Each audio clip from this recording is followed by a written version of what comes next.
You ever wonder what that little padlock icon in your browser really means? The one that supposedly protects your credit card details when you shop online? Well, today, we're not just going to talk about it. We're going to cook it up from scratch. We are diving deep into the secret recipe of RSA encryption, which is pretty much the backbone of modern digital security. So, just think about this for a second. How on earth do you send a secret in plain sight so that only one specific person can read it? It's like, imagine you've got a mailbox with a slot that anyone, absolutely anyone, can drop a letter into. But only you have the key to actually open that mailbox. That's the core puzzle that RSA encryption solves, and honestly, it's just brilliant. All right, let's get our aprons on. First, we're going to raid the mathematical pantry to look at our core ingredients. Then, we'll walk through the actual RSA recipe step by step to create our very own public and private keys. After that, we'll even send a secret message to see how it all works. And for dessert, I'll give you some pro-level chef's notes to make sure you don't run into any common mistakes. Sound good? Let's go. Okay, so you know how every great recipe starts with high-quality ingredients? Well, in our kitchen, we're not using spices and herbs. We're using some seriously powerful mathematical concepts. So let's open up this mathematical pantry and see what we're working with. First up, we've got something called Fermat's Little Theorem. And look, I get it. You see a math formula and your eyes might start to glaze over. But stick with me. All this really is a neat trick. It's a way for us to handle gigantic numbers. Think of it as a kind of mathematical cheat code that lets us manage ridiculously large exponents without our brains exploding. And here, this is the real star of the show, Euler's theorem. It's basically like Fermat's theorem, but on steroids. It's way more flexible, more generalized, and it's the real powerhouse that makes our entire RSA recipe actually work. This is the ingredient that makes all the magic happen. Okay, pantry's all stocked up. Time for the main event, the RSA recipe itself. And the secret sauce to the whole thing? It all comes down to the idea of having not one key, but two. Think about it like this, right? You create a special kind of padlock, and then you make millions of copies of it.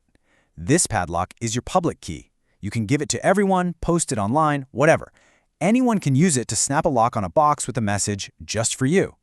But, and this is the important part, you, and only you, hold the one and only private key that can actually open that lock. So how do we actually make this magical padlock and key set? Well, that's what we call key generation.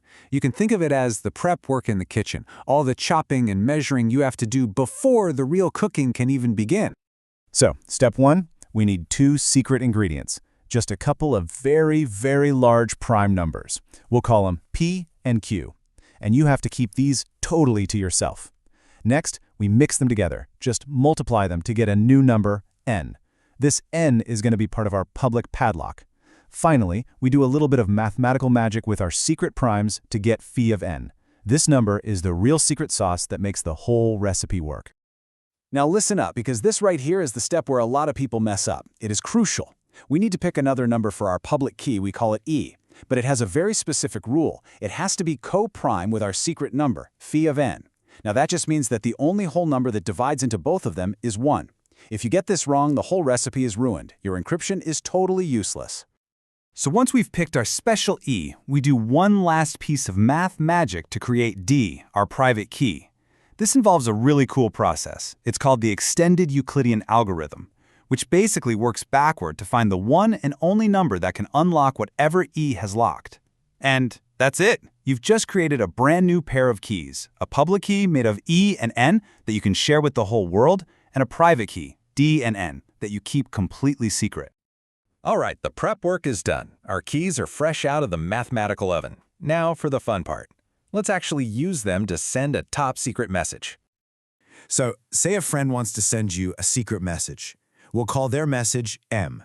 They take your public key, those numbers E and N that you shared with everyone, and they do this calculation, M to the power of E, and then they find the remainder when it's divided by N.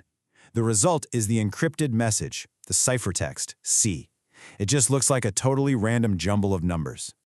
Now, you get this jumbled up ciphertext, C, you pull out your secret private key, D, and you do a very similar calculation. You take C, raise it to the power of your secret D, and again find the remainder when divided by N. And here is where the magic happens. Thanks to our friend Euler's theorem, this calculation perfectly undoes the encryption, and out pops the original message M, just like that. And just look at that transformation. A perfectly normal number like 42 gets turned into what looks like complete gibberish. But the thing is, it's not random at all. It's a precisely crafted puzzle, and only your private key has the solution. Pretty cool, right? Okay, before we wrap this up, let's go over a few of those critical chef's notes. These are the pro tips that really separate the master cryptographers from the amateurs. If you get these right, you're going to avoid any major disasters in the kitchen. So here are the 3 big ones you have to remember. First, and I can't say this enough, always double-check that E and phi of n are co-prime. There are no exceptions. Second, remember that D isn't just some number you pull out of thin air. It is the one and only mathematical inverse of E. And third, you gotta use the right tool for the job. The extended Euclidean algorithm is your best friend for finding D. If you can nail these 3 things, you've pretty much mastered the recipe. So there you have it, the secret recipe. The entire security of RSA really hangs on one simple fact. It's incredibly, incredibly hard to take that public number n and figure out the original secret prime numbers p and q. But that does leave us with one final, pretty fascinating question. What happens when computers, maybe quantum computers, get powerful enough to actually do that? Well, that's when you realize the race between the code makers and the code breakers, it never really ends.